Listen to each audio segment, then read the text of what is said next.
Sa ngalan ng Ama, ng Anak, at ng Espiritu Santo. Amen. Sumainyo ang Panginoon. At sumainyo rin. Mga kapatid, kahit na tayo ay tapat na sumusunod sa Diyos, hindi natin maiiwasan na tayo ay makaranas ng panghihina at tayo ay dumaan sa sakit ng pangangatawan. Tayo ay madalas nawawala ng gana dahil sa mga napakaraming problema na ating iniisip. Hindi natin maiiwasan na habang tayo ay tumatanda at nabubuhay dito sa mundo, na magkakasakit tayo at makakaranas tayo ng karamdaman sa ating mga pangangatawan. Pero pinapaalala sa atin na ang Diyos ang ating buhay at muling pagkabuhay. Kung tayo ay lalapit, kung tayo ay magpapakumbaba, kung tayo ay mananalangin sa Diyos, makakaasa tayo na tayo ay palalakasin niya, tayo ay pagagalingin niya, at tayo ay pagkakalooban niya ng panibagong buhay. Sa mga napakaraming beses na kung saan sumuko tayo sa ating mga problema at nakalimutan natin na kumapit sa Diyos. Hilingin natin muli ang Kanyang awa para tayo ay makitang karapat-dapat muli makatanggap sa mga banal na misteryo. Inaamin ko Sa makapangyarihang Diyos at sa inyo mga kapatid, na luha akong nagkasala sa isip, sa salita, sa gawa at sa aking pagkukulang. Kaya isinasamo ko sa mahal na Birheng Maria, sa lahat ng mga anghel at mga banal, at sa inyo mga kapatid, na ako'y ipanalangin sa Panginoong ating Diyos. kaawaan tayo na makapangyarihang Diyos, patawarin tayo sa ating mga kasalanan, patnubayan tayo sa buhay na walang hanggan. Amen. Panginoon, kaawaan mo kami. Panginoon, kaawaan mo kami. Kristo, kaawaan mo kami. Kristo, kaawaan mo kami. Panginoon, kaawaan mo kami. Panginoon, kaawaan mo kami. Manalangin tayo. Ama naming makapangyarihan, nililiwanagan ng iyong masang ilaw ang mga naliligaw na iyong pinababalik sa daan para ikaw ay matagpuan. Ang mga kabilang sa nananalig sa iyong anak ay pagkalooban mong makapagwaksi sa tanang salungat sa ngalang Kristiyano sa iyong tinanggap upang ito ay talagang mapangatawan ng ganap. Sa pamamagitan ni Jesucristo kasama ng Espiritu Santo, magpa sa walang hanggan. Amen. Pagbasa mula sa aklat ni Propeta Isaias. Noong mga araw na iyon, nagkasakit ng malubha si Ezekias, kaya siya'y dinalaw ni Isaias na anak ni Amos. Sinabi niya sa hari, ang utos ito ng Panginoon, ipatawag mo ang iyong sambahayan at gawin mo na ang iyong mga huling habilin, sapagkat hindi ka na gagaling. Pagkarinig nito, humarap siya sa dingding at nanalangin, O Panginoon, alam mo kung paano ako namuhay sa iyong harapan. Naglingkod ako sa iyo ng tapat, at ang ginawa ko'y pawang nakalulugod sa iyong paningin. Pagkatapos, nanangis siya ng malakas. Nagsalita uli ang Panginoon kay Isaias. Wika sa kanya, sabihin mo kay Ezekias ang sinasabi ng Panginoon, ang Diyos ng iyong ninunong si David. Nakita ko ang iyong pagluha at narinig ko ang iyong dalangin. Kaya 15 taon ka pang mabubuhay. Hindi lamang iyon, ikaw at ang lungsod na ito'y hindi maaano, pagkat ipagtatanggol ko kayo laban sa hari ng Assyria. Si Isaias ay nagpakuha ng pantapal na igos para sa bukol ni Ezekias. Gumaling naman ito at itinanong ni Ezekias, Ano ang magiging palatandaan na ako'y maaari nang umakyat sa templo? Ito ang palatandaang ibibigay sa iyo ng Panginoon para patunayang tutok din niya ang kanyang pangako. Ang anino sa orasan sa palasyo ni Haring Hakas ay pababalikin niya ang 10 guhit. At gayon nga ang nangyari. Ang salita ng Diyos. Salamat sa Diyos. Buhay ko'y yung iniligtas, pag-iral ko'y walang wakas. Buhay ko yung iniligtas, pag-iral ko'y walang wakas. Minsa'y nasabi kong sa katanghalian ng buhay, ako ay papanaw. Sa daigdig ng patay, ako masasadlak upang manatili roong walang hanggan. Buhay ko yung iniligtas, pag-iral ko'y walang wakas. At nasabi ko ring di na makikita ang Panginoon at sino mang nabubuhay. Buhay ko yung iniligtas, pag-iral ko'y walang wakas. Katulad ng toldang tirahan ng pastol, inalis sa akin ang aking tahanan. Ang abang buhay ko'y pinuputol mo na tulad ng tela sa isang habihan. Buhay ko yung iniligtas, pag-iral ko'y walang wakas. O Puon, ang mga nilikha ay nabubuhay dahilan sa iyo. Ako'y pagalingin at ang aking lakas sana'y ibalik mo. Buhay ko yung iniligtas, pag-iral ko'y walang wakas.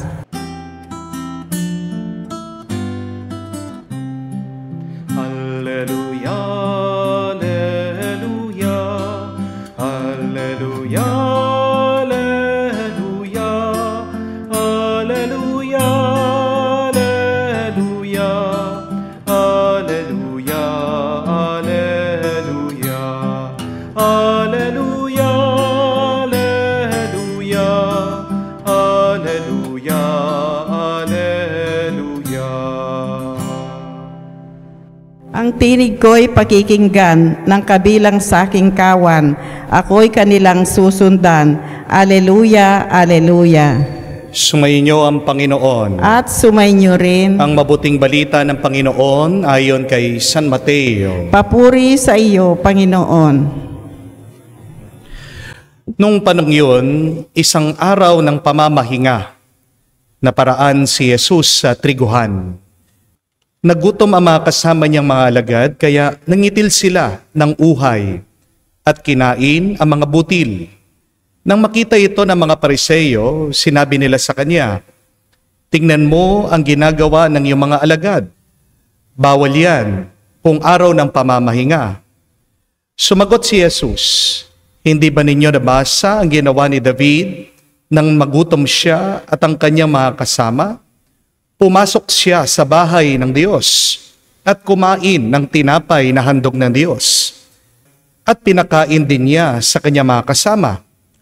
Labag sa kautusan na kanin nila ang tinapay na iyon, sapagkat ang mga saserdote lamang ang may karapatang kumain niyon. Hindi ba ninyo nabasa sa kautusan ni Moises na tuwing araw ng pamamahinga, lumalabag sa batas tungkol sa araw na ito ang mga saserdote sa templo? Gayunman hindi sila pinagkakasala yon. Sinasabi ko sa inyo, nariritong isang higit na dakila kesa sa templo. Hindi sana ninyo hinatulan ang mga walang sala kung alam ninyo ang kahulugan ng mga salitang ito. Habag ang ibig ko, hindi hain. Sapagkat ang araw ng pamamahinga ay nasa ilalim ng kapangyarihan ng anak ng tao. Mga kapatid, ang mabuting balita ng ating Panginoon. Pinupuri ka naming Panginoong Yesukristo. Magandang araw po muli sa inyong lahat. At dasal at dalangin ko, kayo pong lahat na sumusubaybay sa ating banal na misa ay nasa mabuti at magandang kalagayan. Alam niyo po ba ang founder ng Apple na si Steve Jobs? Namatay po siya sa edad na 56. At ang pera po niya ay nagkakahalaga noon ng $7 billion. Pero namatay po siya sa pancreatic cancer. Si Kobe Bryant, ang sikat pong NBA basketball player, nanalo po siya ng 4 NBA championship. Napili din po siyang MVP, Most Valuable Player. Sa kasawiang palad, namatay po siya sa edad na 41 years old dahil po sa aksidente, bumagsak yung pong helicopter na kanyang sinasakyan. At ang pera po niya sa bangko, nagkakahalaga daw po ng $600 million.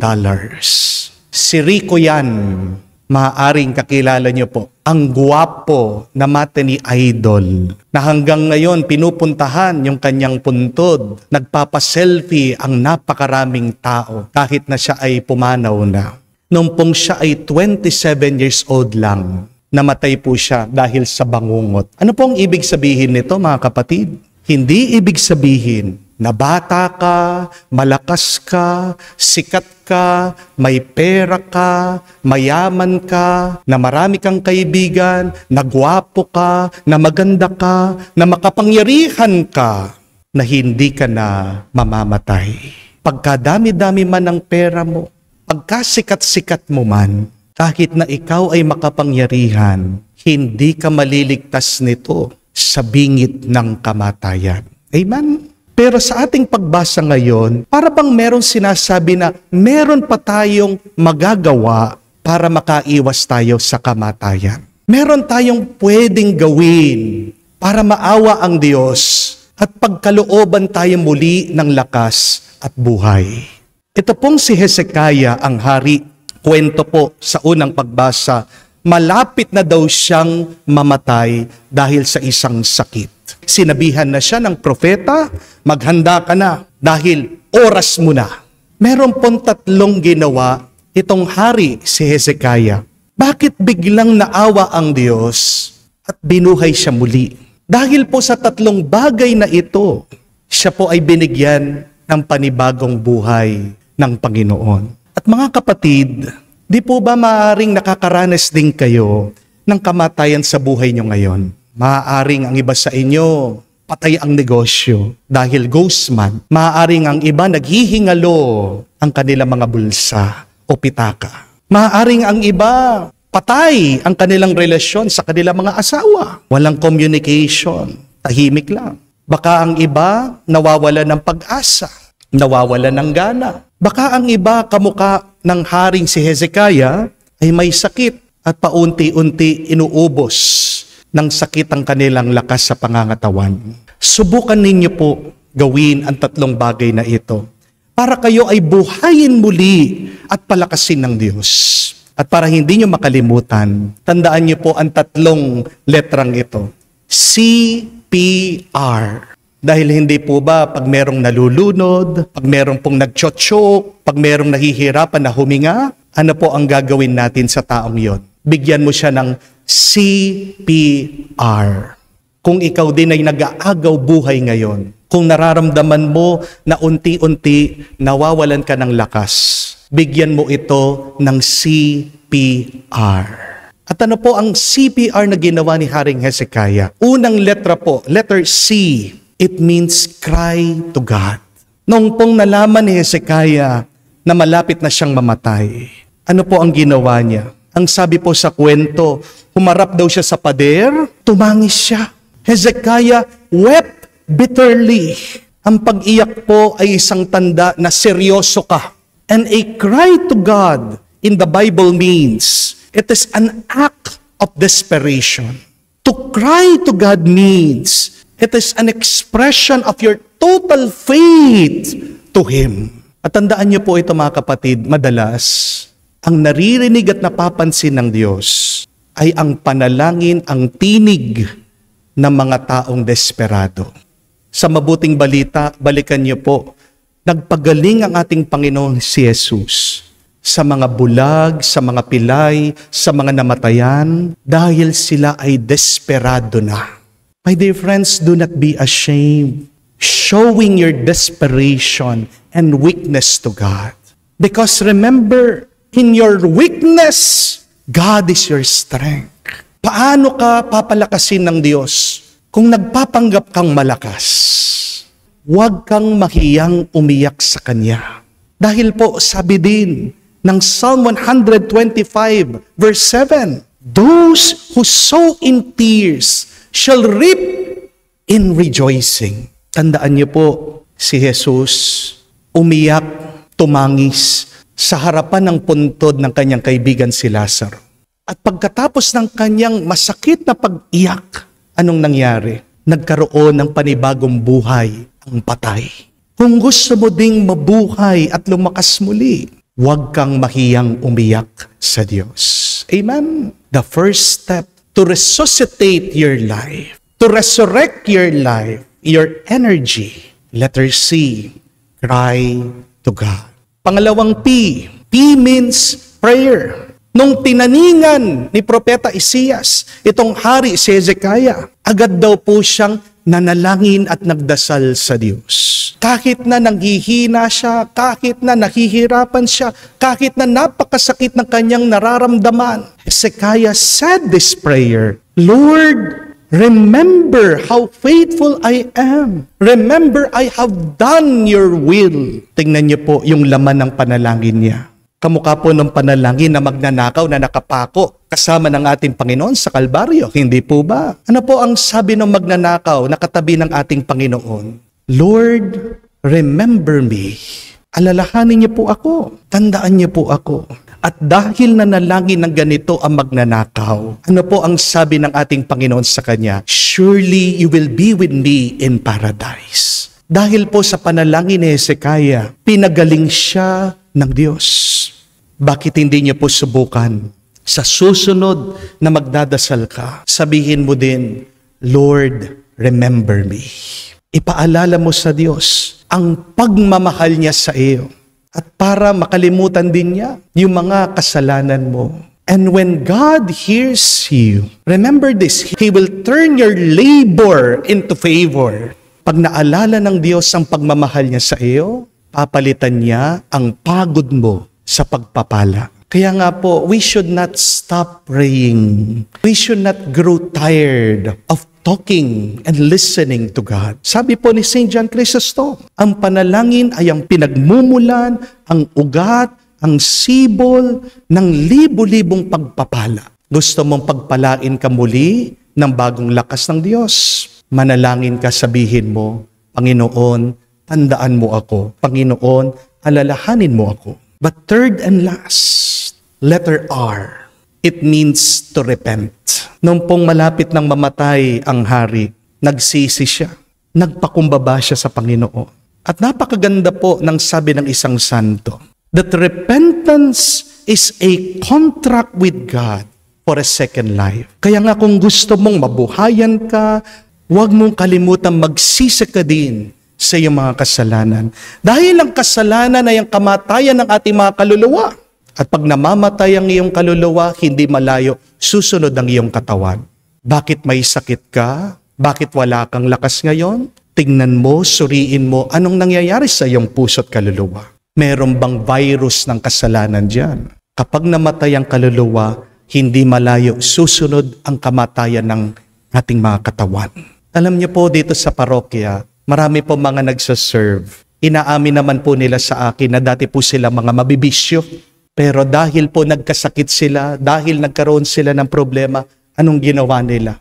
Bumalik po sila sa simbahan, nagsisi sila, nagpakumbaba sila, nagkumpisal sila, nangako sila sa Diyos. At umayos po ang kanilang buhay. Utang na loob nila ang maganda nilang at mabuti nilang buhay ngayon sa Diyos. Nagbago ang buhay nila dahil binago nila ang kanilang sarili, nagsisi sila sa kanilang mga pagkakasala. Sabi po ng isang monghe, one tear of repentance opens the doors of heaven.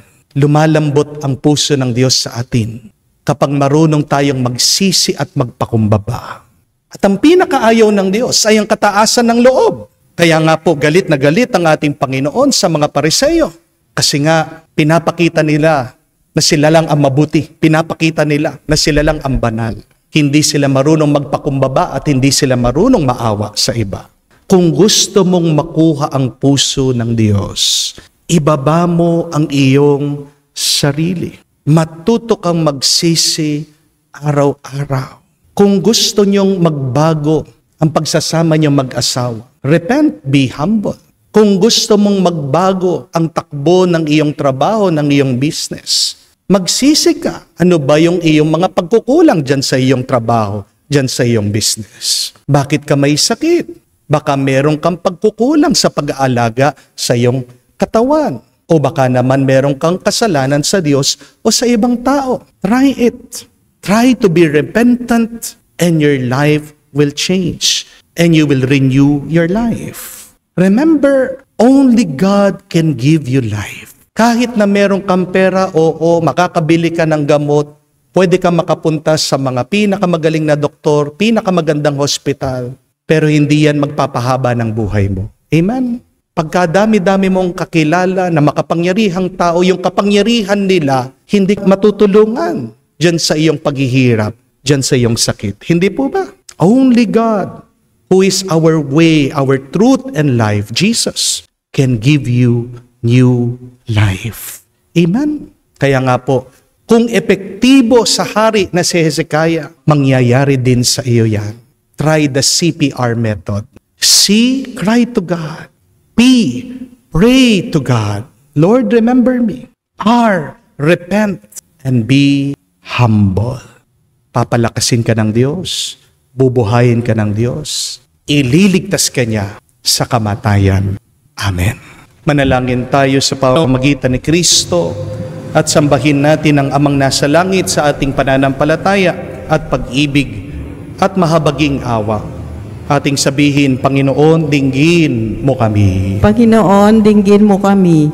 Ang mga Kristyano saan man naway, hindi maging mga taong ang kilos ay leganismo at panlabas lamang, kundi maging mga taong may puso na ginagawa ang nararapat bilang mga anak ng Diyos.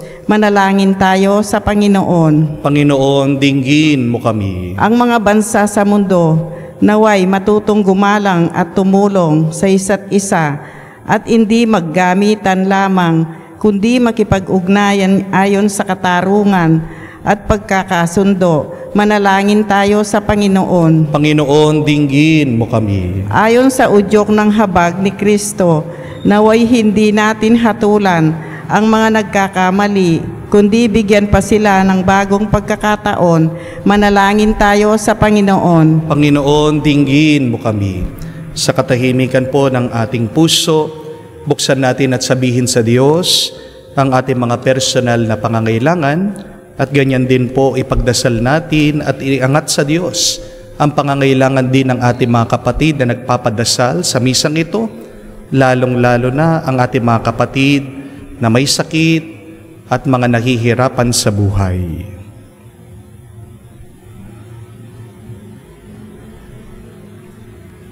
Panginoong Diyos, huwag mo kaming hinga ng anumang sakripisyo maliban sa tunay na pagbabalik loob.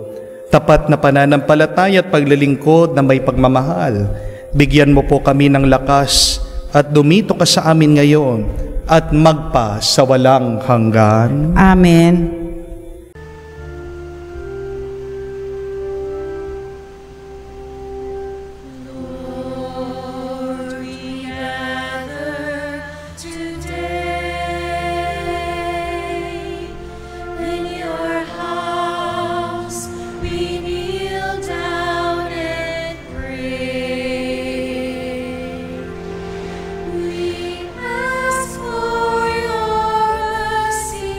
As we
us life.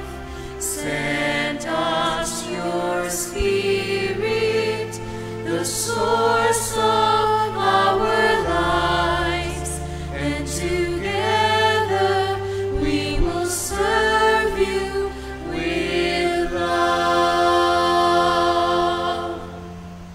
Manalangin kayo mga kapatid para ang ating mga paghahain kay kalugdan ng Diyos sa mga makapangyarihan. Tanggapin nawa ng Panginoon itong paghahain sa iyong mga kamay, sa kapurihan niya at karangalan, sa ating kapakinabangan at sa buong sambayanan niyang banal. Ama naming lumikha, tunghayan mo ang mga alay ng iyong nagsusumamong sambayanan. At tanggapin mo ang mga ito para madagdagan ang iyong kabanalan sa mga nananalig na tunay. Sa pamagitan ni Jesucristo kasama ng Espiritu Santo, magpa sa walang hanggan. Amen. Sumainyo ang Panginoon. At sumainyo rin. Itaas sa Diyos ang inyong mga puso at diwa. Itinaas na namin sa Panginoon. Pasalamatan natin ang Panginoong ating Diyos. Marapat na siya ay pasalamatan. Ama naming makapangyarihan, tunay nga marapat ikaw ang aming pasalamatan. Sa iyong paglingap at kagandahang loob, ang tao'y nilikha mo't pinapangisiwaan sa sansinukob. Sa hangad mong siyang iwastong lubos, siya'y pinagdusa mo sa kanyang pagtalikod. Sa iyong paggiliw, iyong pinapahintulot na makabalik siya sa pamamagitan ni Kristo Jesus.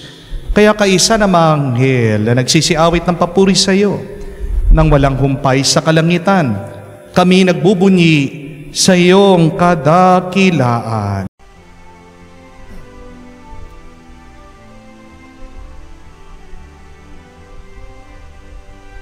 Santo, Santo, Santo, Panginoong Diyos ng mga hukbo, napupuno ang langit at lupa ng kadakilaan mo. Hosana, Hosana, sa kaitaasan, pinagpala ang naparirito sa ngalan ng Panginoon. Hosana, Hosana, sa kaitaasan. Hosana, Hosana, sa Kaitaasan.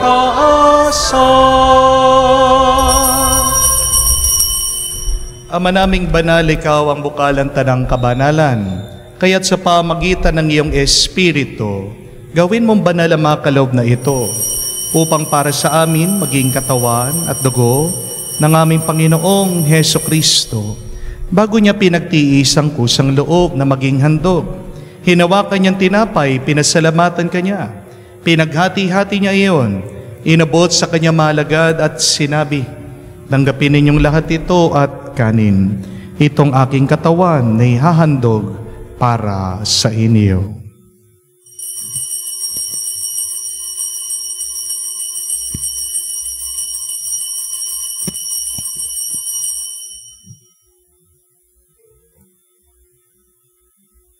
Gayon din naman na matapos ang hapunan, hinawakan niyang kalis, muli kanyang pinasalamatan. Inabot niya ang kalis sa kanya malagad at sinabi, "Tanggapin ninyong lahat ito at inumin. Itong kalis ang aking dugo, ng bago at walang hanggang tipan. Ang aking dugo na ibubuhos para sa inyo at para sa lahat, sa ipagpapatawad ng mga kasalanan. Gawin ninyo ito bilang pag-alaala sa akin."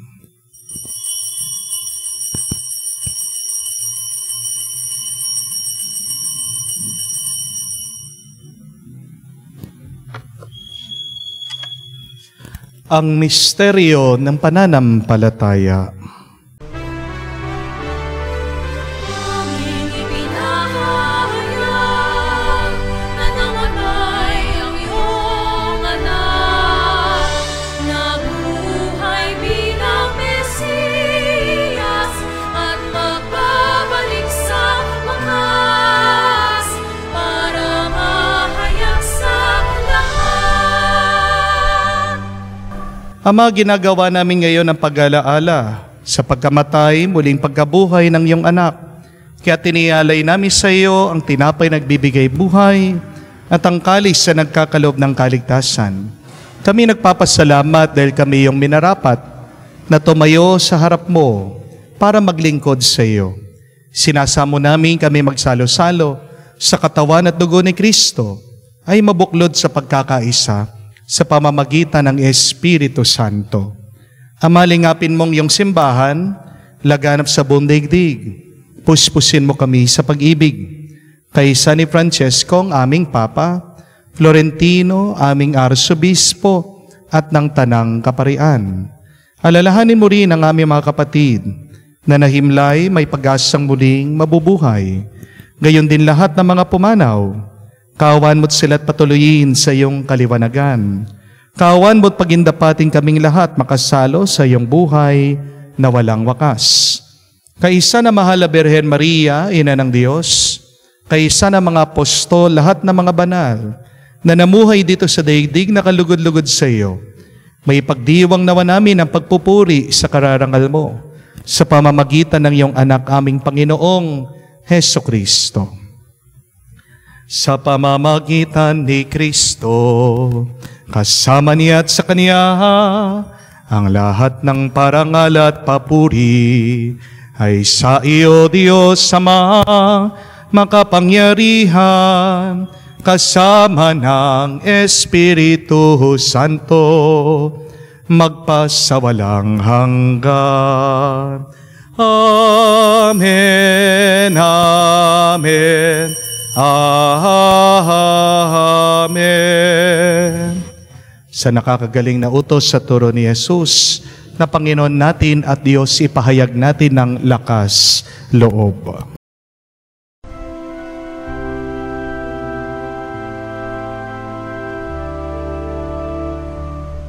Ama namin, sumasalangit ka, sambahin ang ngalan mo, mapasa amin ang kaharian mo, sundin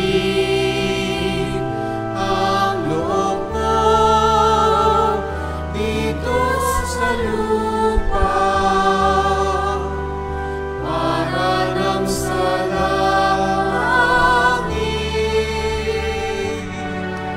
Bigyan mo kami ngayon ng aming kakanin sa araw-araw, at patawarin mo kami sa aming mga sala para ng pagpapatawad namin sa nagkakasala sa amin. At huwag mo kaming ipahintulot sa tukso, at iadya mo kami sa lahat ng masama. Hinihiling namin kami adya sa lahat ng masama, pagkalooban ng kapayapaan araw-araw, iligtas sa kasalanan, at ilayo sa lahat ng kapahamakan, samantalang aming pinanabikan ang dakilang araw ng pagpapahayag ng tagapagligtas naming si Heso Kristo. Sapagkat iyo ang kaharian at ang kapangyarihan at ang kapurihan magpakailanman. Amen. Panginoong Heso Kristo, sinabi mo sa iyong mga apostol, kapayapaan ang iniiwan ko sa inyo. Ang aking kapayapaan ang binibigay ko sa inyo. Tungayan mong aming pananampalataya, wag ang aming pagkakasala.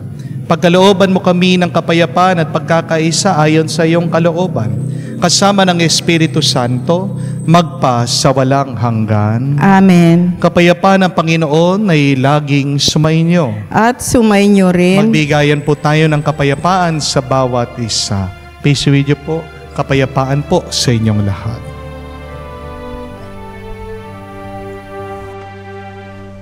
Kordero ng Diyos na nagaling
Mga kapatid, naririto ang ating Panginoong Jesucristo, ang Kordero ng Diyos, nag-aalis sa mga kasalanan ng sanlibutan.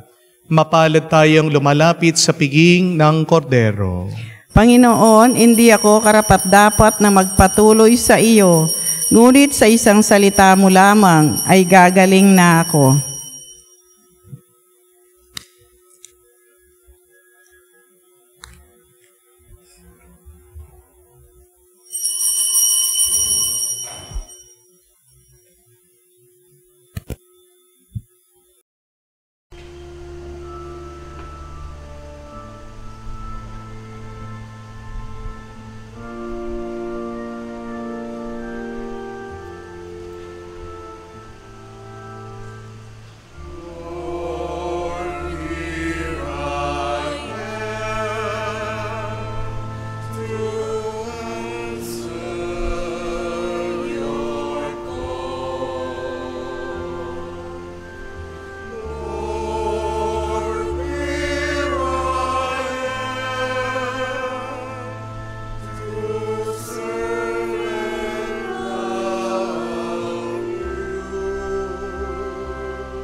Manalangin tayo. Ama namin mapagmahal, kami mga pinagsasalo mo sa piging na banal, ay makatanggap nawa ng bungang karagdagan ng iyong pagliligtas sa aming pinagdiriwang sa pamagitan ni Jesucristo kasama ng Espiritu Santo, magpa sa walang hanggan. Amen. Wala ni isa sa atin na makakapagsabi kung kailan tayo lilisan o aalis dito sa mundo. Kaya nga, bawat araw ay araw ng paghahanda para sa ating pagharap sa Diyos. Isa daw sa mga kasinungalingan ng demonyo na sinasabi sa atin ay yung hindi tayo mamamatay. Pag alam mo, meron ka pa rin oras bukas, magpapakasaya ka sa kasalanan ngayon. Pero kung alam mo na kakaunti lang ang iyong oras at panahon, hindi mo ito sasayangin para hindi ka makagawa ng mabuti sa iba. Kaya nga, isang magandang paghahanda ang pagdarasal araw-araw. Anong magandang dasal? CPR, para din lumakas at mabigyan tayo ng panibagong buhay. C, cry to God. Huwag kang mahiya na umiyak sa Diyos. P, pray, Lord, remember me. R, repent. Humingi ng tawad sa Diyos. Pag tayo ay palaging nagpapakumbaba, pag tayo ay palaging nagsisisi, pag tayo ay nagnanais na makagawa ng mabuti sa iba, diyan lumalambot ang puso ng Diyos sa atin. Mga kapatid, palagi tayong maghanda. Isipin natin na makakaharap natin ng Diyos. Huwag mong kalimutan na bigyan mo ng CPR ang iyong kaluluwa. Sumainyo ang Panginoon. At sumainyo rin. Kayo ay basbasan ng Diyos makapangyarihan sa lahat, sa ngalan ng Ama, ng Anak, ng Espiritu Santo. Amen. Ang ating misa ay natapos na. Humayo kayo sa kapayapaan ni Kristo. Salamat sa Diyos.